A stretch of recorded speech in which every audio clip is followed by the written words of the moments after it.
Hey everybody, welcome to Bura. In this episode, I'm going to be asking the question, is Udemy the Walmart of e-learning? In this video, we're going to find out. Alright, welcome back. First, this video, make sure that you like, subscribe. More subscribes you get, the more content we can make. Number one reason why you subscribe to this amazing YouTube channel is to get the money-making trends before they go mainstream. Alright, so let's take a look at the Udemy stock today. So as you can see, as I'm making this video, it's gone up a bit and down. I don't think I can add in candlesticks here. I wish I could because, if you're doing any kind of trading, you should probably look at some candlesticks. But nevertheless, we have some upward momentum here going up 8%. If we look at the month charts, we're still up 2% from the IPO. And then if we go from here, maybe we're about 4% down from when a lot of people got in at 29.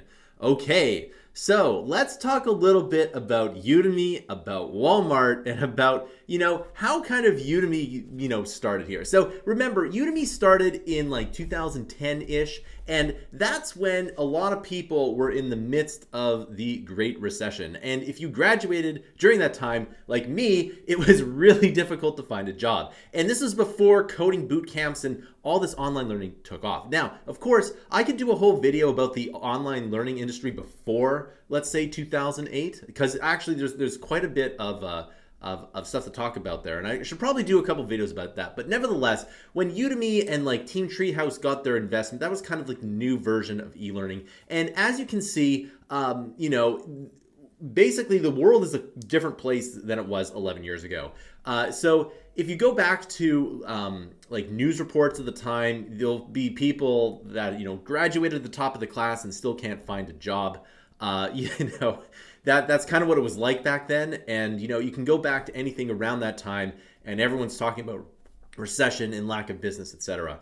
So in that frame of mindset, so I guess Udemy is in that kind of frame where people don't have a lot of money to spend, and hence they have to sell their courses for a just kind of a big discount. And that big discount is because, well, people couldn't pay. Now, obviously, we're in a different spot now. Now, of course, I have a ton of solutions that I can give Udemy, which I've been giving for the last 8 years now. But now that Udemy's IPO'd, I can actually talk about this because, I think they're making just a bit of a misstep here. And of course, it has to do with the marketplace. But nevertheless, so one of the things that Udemy has done over the years is set kind of a floor at $9.99. And this is actually not a bad thing. Now, of course, $10 today is a lot different than it was 5 years ago or 10 years ago. Obviously inflation's a thing. You hear it in the news a lot. And so $10 is kind of more like $5 nowadays. So there's a lot of different things that we could do with Udemy to kind of get out of this rut. But in the first Udemy Live, I think that was 2016, one of the things that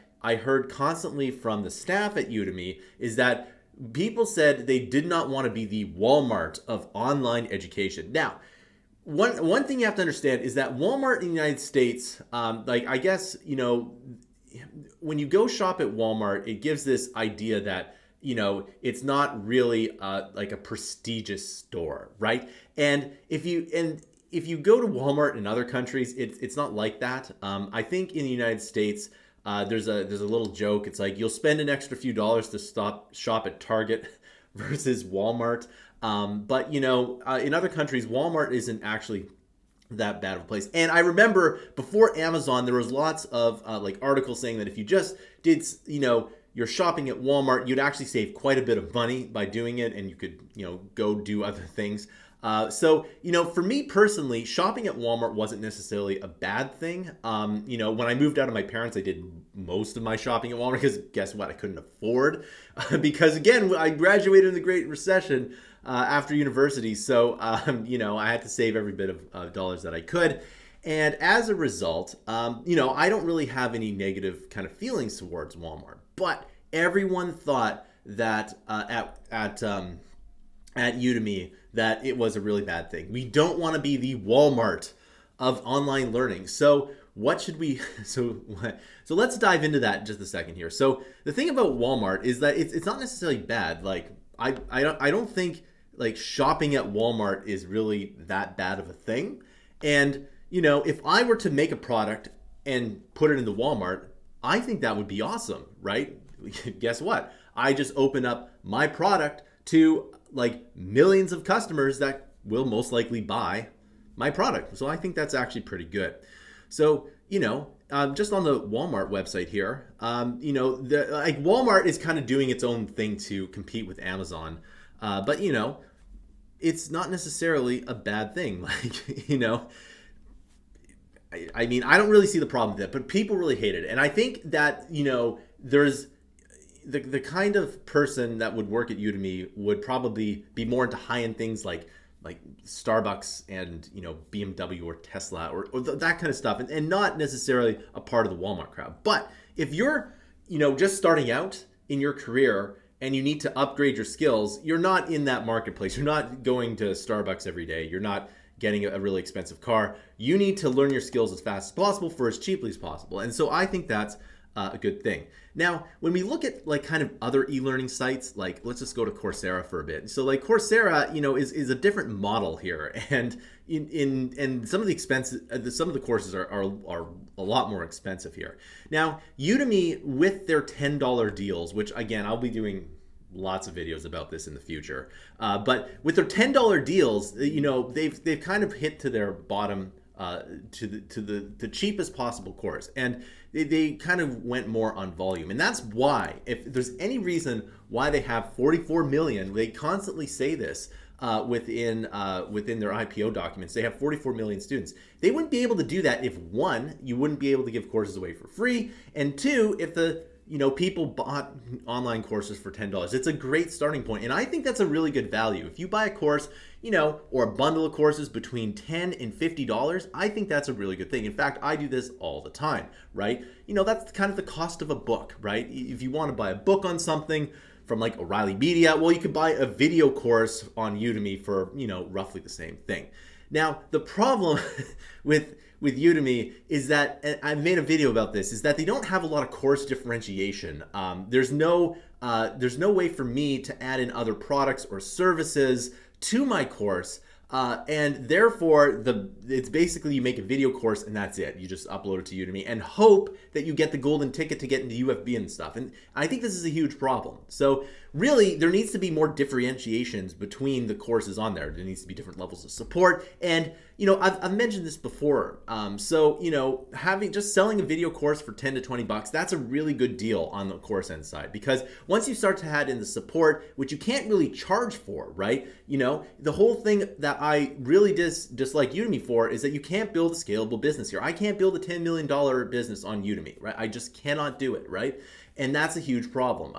I could, because I'm really good at building these things. And I'm starting to do this myself outside of Udemy, but the whole point on going into a marketplace is you're supposed to leverage what you do, right? And that's the whole point of the marketplace. And for me, I really do enjoy that leverage from a marketplace. It's kind of always been like that, at least for me. So nevertheless, if there was different if there's different options I could do on the marketplace, like charging for support or charging for supplementary materials, or just if there was different price points, like I've always said that 20-hour courses should cost $20, right? And I know lots of people hate that. I'm going to be doing a whole video about that. But it makes sense that anything below 20 hours would have a floor of $9.99, and then anything above 20 hours would have a floor of $19.99, right? And I've talked about this before. I can't sell a subscription on my own website. I can't sell support subscription. There's lots of things I just can't do on Udemy, and that shoots the whole platform in the foot, because what they really need to do is to capture all of the learning interactions and all of the services to support those learning interactions. And we get companies to build better and better products. And I think the whole ecosystem would work quite a bit better. But they seem to just want to sell a personal subscription to those 44 million students. And maybe that's the easy way out. Maybe that's the better way to do it. But I think that they're missing out on not only tons of revenue from scalable businesses going onto their platform, but I think the whole e-learning industry, which is really kind of the point of these videos, right? The whole e-learning industry themselves is not really benefiting from Udemy being such a controlling, being controlled over the marketplace so much, right? So when it comes to when it comes to Udemy here. I really do think that being the Walmart of online education isn't necessarily a bad thing. It gets a lot of people who need it, by the way, who need this low price to get into the course, right? And if we did have differentiation of products, then guess what? You could probably see a lot more profits here. And I think that for whatever reason, they don't want to do that. I think it would be a lot better if they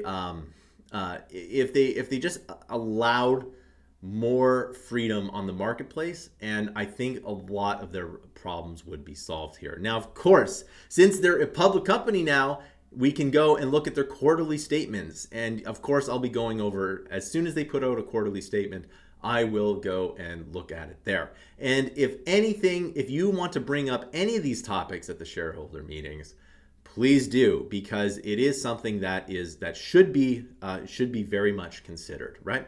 So, in conclusion, is Udemy the Walmart of the online marketplace? I would say that it is, and that's not a bad thing. In fact, I would argue that if Udemy did not do what they've done in the last 10 years, the e-learning industry wouldn't have been as successful as it is today, even with the COVID-19 pandemic.